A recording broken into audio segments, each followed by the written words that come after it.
বাংলাদেশে আল্লাহর দিন বিজয় না হয়, তাহলে একবার নয় বারবার গণ অভ্যুত্থান হতে থাকবে।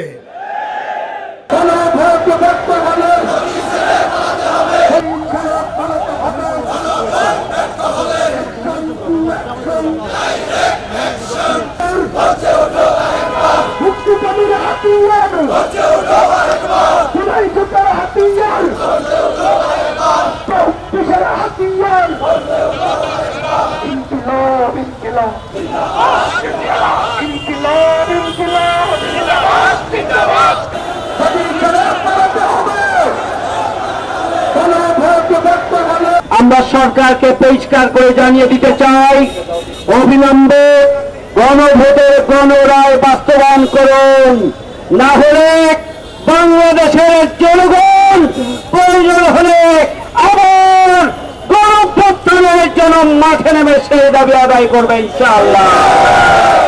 ইনকিলাব ইনকিলাব। এদেশের মুক্তিকামী ছাত্র জনতাকে ভঙ্গন হত্যা এবং শিশু হত্যা করার পরে আন্দোলন বন্ধ করতে পারছিল না, শেষ মুহূর্তে এসে বাংলাদেশের মাটি ও মানুষের প্রিয় সংগঠন বাংলাদেশ জামাত ইসলামী ছাত্র শিবিরকে নিষিদ্ধ করেছিল। কিন্তু আজকে এই ফ্যাসিস্ট হাসিনা যারা ইসলামী ছাত্র শিবির এবং বাংলাদেশ জামাত ইসলামীকে নিষিদ্ধ করেছিল, আজকে তারা ভারতে পালিয়েছে।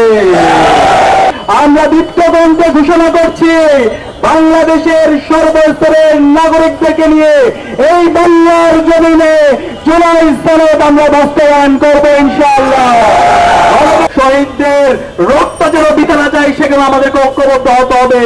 ইনসাফের বাংলাদেশ নির্মাণ করার জন্য, শহীদ উসমান হাদের বাংলাদেশ বিনির্মাণ করার জন্য আমরা কি রাজপথে আমাদের প্রস্তুত আছে?